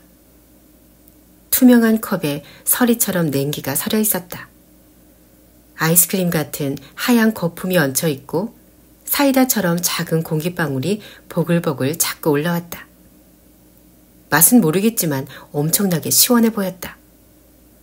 하루 종일 땀으로 목욕을 해서인지 시원하기만 하다면 비눗물도 마실 수 있을 것 같았다. 혀 깨물고 참아봐요. 우리 한번 해봅시다. 삼촌이 영우 아저씨 어깨에 손을 얹었다. 영우 아저씨가 머뭇거리다 벌떡 일어섰다. 구멍가게 할아버지가 밖으로 나오며 화를 냈다. 심보가 왜 그려? 남 장사도 못하게. 이거 할아버지 드세요. 삼촌이 맥주잔을 할아버지 손에 쥐어주었다. 할아버지 입이 해에 벌어졌다. 삼촌이 문한이 형한테 말했다. 네가 운전해서 가라. 난 걸어가야겠다. 캠프로 돌아와 문한이 형은 샤워를 하러 갔다. 나는 땀을 뻘뻘 흘리며 자전거를 고치는 만석이 형을 구경했다. 힘을 쓸 때마다 비쩍 마른 팔과 어깨의 장근육이 꿈틀거렸다. 저만치 가로등 불빛 아래 걸어오는 삼촌과 영우 아저씨가 보였다. 텐트마다 코 고는 소리가 들렸다. 여자 텐트에서도 들리는 것 같았다. 나는 고개를 갸웃거렸다. 여자도 코 고나? 만석이 형이 팔뚝으로 이마에 맺힌 땀을 닦으며 한마디 했다. 여자는 사람 아니냐? 아침밥 하자. 삼촌이 침낭을 휙 걷었다. 차가운 공기 때문에 몸서리가 쳐졌다. 아직 해도 뜨지 않은 새벽이었다. 나는 침낭 속으로 다시 기어들어갔다. 10분만 더 잘게. 당장 안 일어나면 아침밥 없다. 안 먹어. 점심도 없다. 아, 진짜. 아침 이슬에 젖은 풀잎이 종아리를 스쳤다. 나는 눈곱을 떼면서 삼촌이 썰어준 감자를 볶았다. 삼촌은 밥을 하고 달걀국을 끓였다. 마지막으로 삼촌이 달걀 후라이 13개를 하는 동안 나는 텐트를 돌아다녔다. 일어나세요. 아침밥 드세요. 움직이는 사람이 없었다. 삼촌이 식판 2개를 내밀었다. 나는 텐트 속에 식판을 집어넣고 두들겼다. 깡깡깡. 효과가 확실했다. 사람들이 투덜대며 일어났다. 밥을 먹고 세수를 하고 출발 준비를 하는 동안 해가 지리산 위로 둥실 떠올랐다. 만석이 형이 몸풀기를 시켰다. 동작 하나를 할 때마다 사람들 입에서 신음소리가 저절로 흘러나왔다. 하나, 윽, 셋, 윽, 5, 6, 아야, 8. 모두 신경통과 관절염에 허리 디스크까지 한꺼번에 앓는 노인들 같았다. 그동안 삼촌과 나는 설거지를 마치고 침낭을 차에 실었다. 텐트는 햇볕에 이슬을 좀 말린 다음에 씻기로 했다. 만석이 형이 문한이 형을 소개했다. 문한이 형이 큰 소리로 외쳤다. 안녕하세요. 자전거 묘기팀 굴렁쇠 단장 윤문한입니다. 박수. 우리는 시키는 대로 박수를 쳤다. 문한이 형이 자전거에 올라타더니 대뜸 앞바퀴를 들었다. 와! 박수 소리가 커졌다. 문한이 형은 뒷바퀴로만 우리 둘레를 2번이나 돌았다. 다른 묘기도 보고 싶어요? 문한이 형이 물었다. 우리는 큰 소리로 대답했다. 네. 돈 내세요. 자전거 앞바퀴를 들었을 뿐인데 사람이 달라 보였다. 만석이 형이 줄을 세웠다. 오늘은 하동 거쳐 진주까지 갑니다. 오르막길 조금 있고 거리는 100km 조금 넘습니다. 선두에는 박혜정 씨하고 배병진 씨가 섭니다. 희정이 누나가 고분고분 선두에 섰다. 오늘도 뒤는 누워서 타는 자전거 홍상옥 아저씨다. 상옥이 아저씨 자전거엔 뒤에 2m 길이의 깃대 2개를 달았다. 노란 삼각 깃발이 바람에 펄럭여 뒤에서 오는 차들 눈에 잘 띄일 것 같았다. 출발. 자전거들이 출발했다. 문한이 형이 앞서가더니 호루라기를 불며 오가는 차들을 막았다. 자전거가 다 빠져나가자 문한이 형이 멈춰있는 차들을 향해 꾸벅 인사를 하고 재빨리 자전거 대여를 쫓았다. 자전거들이 사라지자 삼촌이 말했다. 우리도 텐트 접고 출발하자. 처음이라 어려울 줄 알았는데 삼촌이 시키는 대로 하니까 텐트가 금방 접혔다. 짐을 정리해서 차에 싣고 남겨둔 물건은 없는지 쓰레기는 치웠는지 점검을 하고 차에 올랐다. 삼촌은 자전거들이 간 길과 반대쪽으로 차를 몰았다. 자전거는 저쪽 길로 가던데? 삼촌이 고개를 끄덕였다. 우리는 강 건너편 길로 간다. 이쪽 경치가 더 멋져. 다리를 타고 강을 건넜다. 물이 맑고 바위가 많은 강이었다. 섬진강이라고 했다. 우리나라에서 가장 아름다운 강이다. 꼭 여자친구라도 소개하는 것 같았다. 한강 말고 다른 강을 본 적이 별로 없어서 우리나라에서 제일인진 모르겠지만 좋기는 좋았다. 맑은 강물이 구불구불 흘렀고 강 옆에는 작은 집들과 푸른 대나무 숲, 하얀 모래밭이 있었다. 가까이 보이는 지리산 능선이 강을 따라 길게 이어졌다. 위를 보면 지리산이고 아래를 보면 섬진강이었다. 봄바람에 벚꽃 날릴 때 와보면 눈물 날 거다. 늘 날카롭던 삼촌 눈빛이 부드러워 보였다. 강 건너편 길을 달리는 자전거들이 보였다. 날이 점점 뜨거워졌다.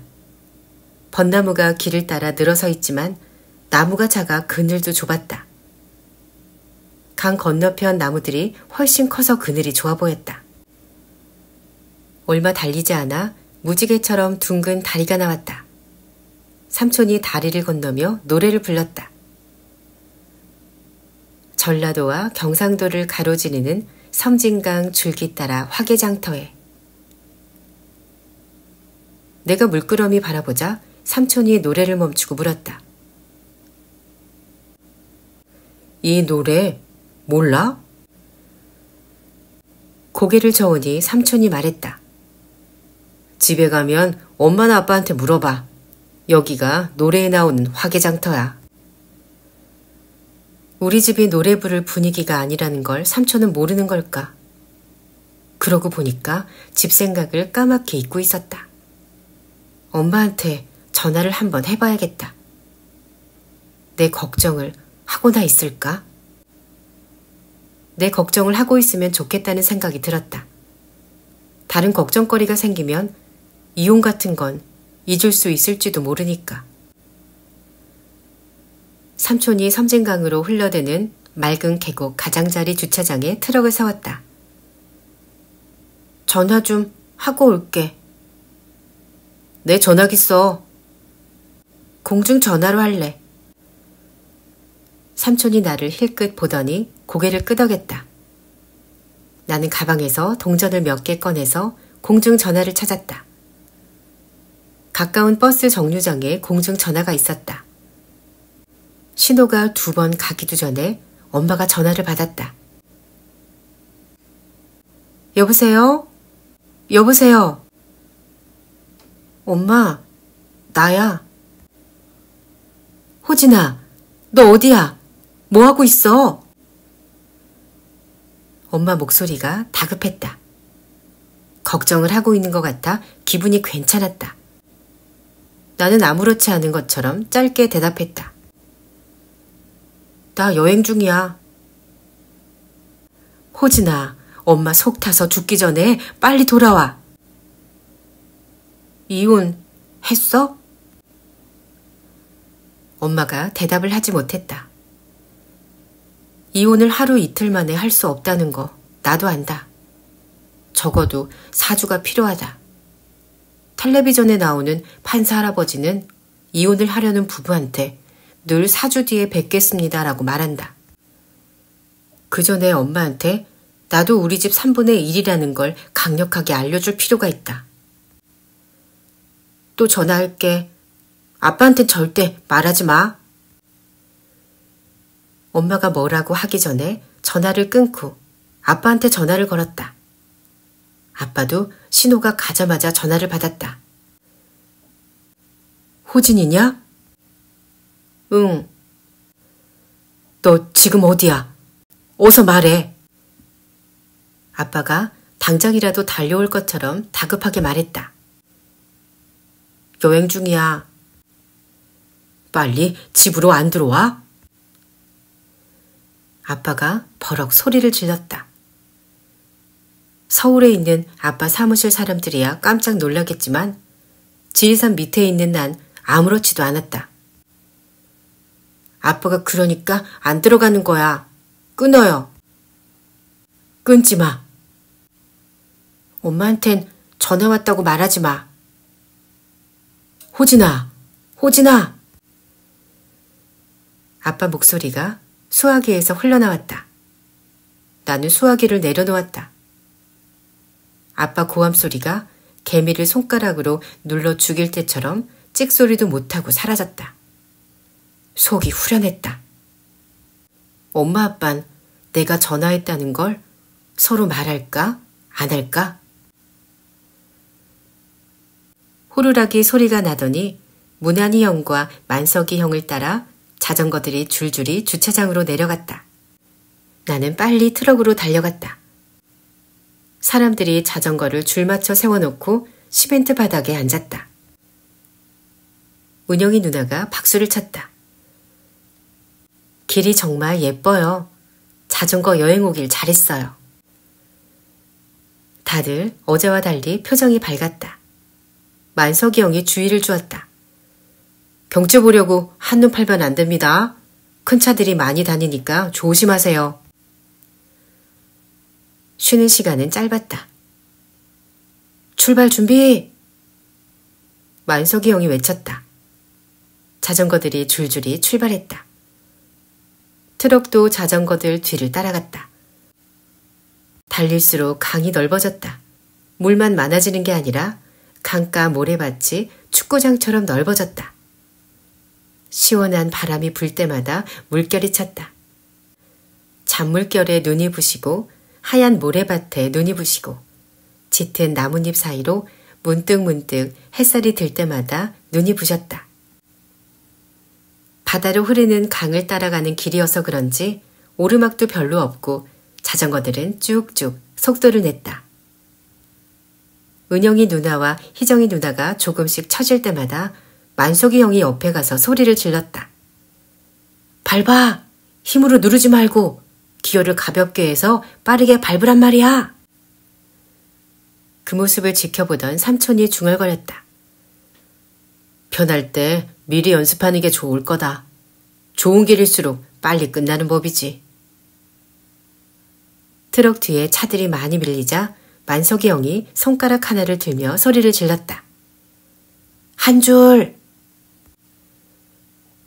두 줄로 달리던 자전거들이 한 줄로 바뀌며 길 옆으로 바짝 붙어 달렸다. 삼촌도 트럭을 길 옆에 붙였다. 뒤에 밀려있던 자동차들이 자전거 옆을 쌩쌩 지나갔다. 자전거들을 향해 손을 흔드는 차도 있지만 화난 얼굴로 욕을 하고 가는 차도 있었다. 자동차들이 다 지나가자 만석이 형이 손가락 2개를 들며 소리를 질렀다. 두 줄! 자전거들이 원래대로 두 줄로 돌아왔다. 터널처럼 양쪽에 줄지어선 벚나무 그늘을 한참 동안 달리자 섬진강이 오른쪽으로 휘어지고 왼쪽에 건물들이 나왔다. 도로 표지판에 하동읍이라고 써 있었다. 하동읍을 벗어나면서부턴 낮은 산들이 이어졌다. 삼촌이 트럭을 빨리 몰았다. 점심 준비를 하러 갈 시간이었다. 길은 힘들어하는 트럭을 달래듯 굽이굽이 부드럽게 산을 타고 올랐다.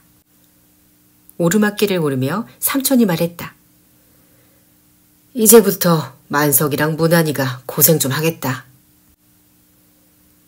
자전거를 가장 잘 타는 두 사람이 고생을 한다니 무슨 말인지 궁금했다. 삼촌이 설명을 해줬다. 잘 타니까 고생이지. 못타는 사람은 자기 자전거만 책임지면 되지만 잘 타는 사람은 못타는 사람들까지 챙겨야 되거든. 단체 여행은 그런 거야. 가장 느린 사람 속도가 그 단체의 속도가 되는 거다. 무슨 말인지 알 듯 모를 듯 했다. 삼촌이 내 얼굴을 흘낏 보더니 말했다. 해봐야 알지. 말론 잘 몰라. 나를 대놓고 무시하는 것 같아 기분이 별로 안 좋았다. 삼촌은 남 기분 상하지 않게 말하는 법을 배울 필요가 있다. 점심 준비는 청학동 가는 길이 갈라지는 냇가 옆에서 했다. 등나무 그늘이 있고 벤치가 있는 곳이었다. 나는 가까운 곳에 있는 노인정에 가서 물을 얻어왔다. 밥 준비가 끝날 때쯤 자전거들이 도착했다. 사람들이 노인정 마당 수도꼭지로 달려들었다. 이틀은 물을 못 마신 사람들 같았다. 밥을 먹는 데는 10분도 걸리지 않았다. 다들 숟가락을 놓자마자 그늘에 들어누웠다. 혼자서 식판을 닦는데 은영이 누나가 슬그머니 옆으로 왔다. 도와줄까? 마다할 이유가 없었다. 은영이 누나가 수세미를 들더니 식판을 닦아 내밀었다. 나는 식판을 맑은 물에 헹구고 마른 행주로 닦아 쌓았다. 둘이 하니까 설거지가 금방 끝났다. 고마웠다. 고마워 누나. 별거 아니야. 사실 어제부터 계속 미안했어. 꼬맹이가 설거지를 다 하니까. 고맙긴 한데 은근히 기분이 나빴다. 은영이 누나는 키도 나랑 비슷했고 몸무게는 내가 더 나갈 것 같았다. 중학교 3학년쯤 될까? 고등학교 1학년이야. 계속 다녔다면. 학교 안 다녀? 대안학교 다녀. 대안학교 과목 중에 여행하기가 들어있다고 했다. 그런 학교라면 나도 다녀보고 싶었다.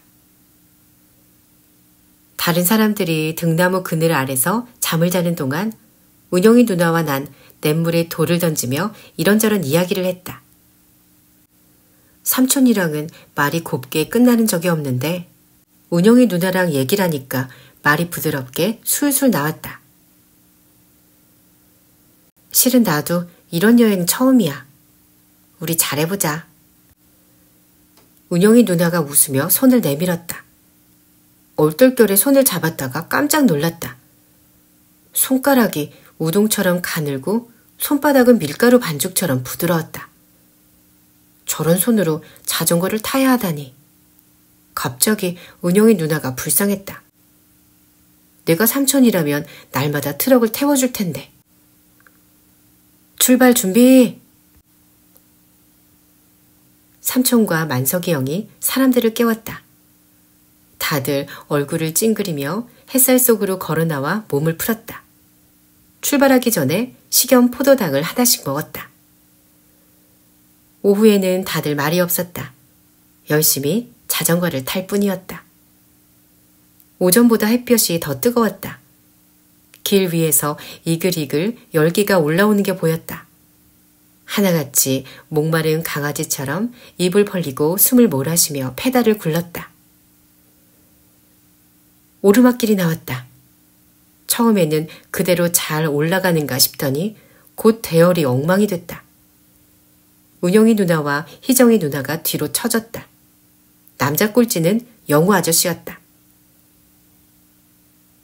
만석이 형이 맨 앞에 가는 배병진 아저씨한테 소리쳤다. 고갯 마루에서 멈춰요. 기다렸다가 같이 갑시다. 1등과 꼴찌의 간격이 점점 벌어졌다.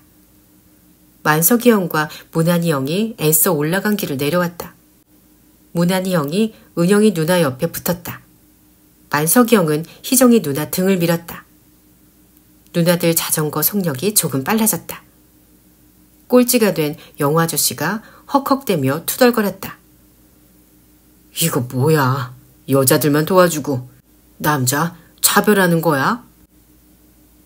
삼촌이 차창 밖으로 고개를 내밀고 소리쳤다. 힘내요. 다른 생각 하지 말고. 영우 아저씨가 이를 악물었다. 삼촌이 확성기에 대고 박자를 맞췄다. 하나, 둘, 하나, 둘. 좀 더 빠르게. 옳지. 계속 그 속도로. 영우 아저씨가 앞서 나갔다. 희정이 누나가 비명을 질렀다. 아, 나 못해. 내릴 거야. 희정이 누나를 밀던 만석이 형이 고함을 질렀다. 계속 굴러. 내리면 안 돼. 왜 자꾸 반말이에요? 낮을 힘 있으면 한 번이라도 더 굴러. 구르는 것만 생각해. 은영이 누나가 끙끙대며 페달을 굴렀다. 문한이 형은 밀지 않고 옆에서 응원했다. 100m만 더 가자. 할 수 있어. 다 왔다. 300m쯤 가서 문한이 형이 또 소리쳤다. 이제 50m 남았다. 힘내. 100m쯤 더 갔다. 문한이 형이 한 손으로 물병을 꺼내 뚜껑을 열더니 은영이 누나 머리 위에 물을 부어주었다. 다 왔다. 저 코너만 돌자. 9분 길을 돌자 먼저 올라간 사람들이 나무 그늘에서 쉬고 있었다. 영우 아저씨가 도착할 때는 조용했는데 희정이 누나와 은영이 누나가 도착하자 다들 박수를 쳤다. 두 누나는 자전거를 팽개치고 나무 그늘에 들어 누웠다. 난 아이스박스에서 시원한 오이를 꺼내 돌렸다. 오이가 이렇게 맛있는 채소인 줄은 몰랐다. 채소가 아니라 과일 같았다. 아삭아삭 시원한 맛이 온몸에 메아리 쳤다. 오이즙이 땀구멍으로 흘러나올 것 같았다. 정신 못 차리던 두 사람도 조금 쉬고 나자 제정신으로 돌아온 것 같았다. 시체처럼 누워있던 희정이 누나가 윗몸을 일으키자 만석이 형이 외쳤다. 출발 준비! 희정이 누나가 만석이 형을 노려봤다. 만석이 형이 맞받아 노려보며 외쳤다. 빨리 출발 준비! 자전거들이 출발했다. 페달을 구르지 않아도 바람처럼 달릴 수 있는 내리막길이 기다리고 있었다. 자전거들이 점점 빨라졌다. 오르막길이 길었던 만큼 내리막길도 길었다. 아! 누군가 소리를 질렀다. 그 마음을 알 것 같았다.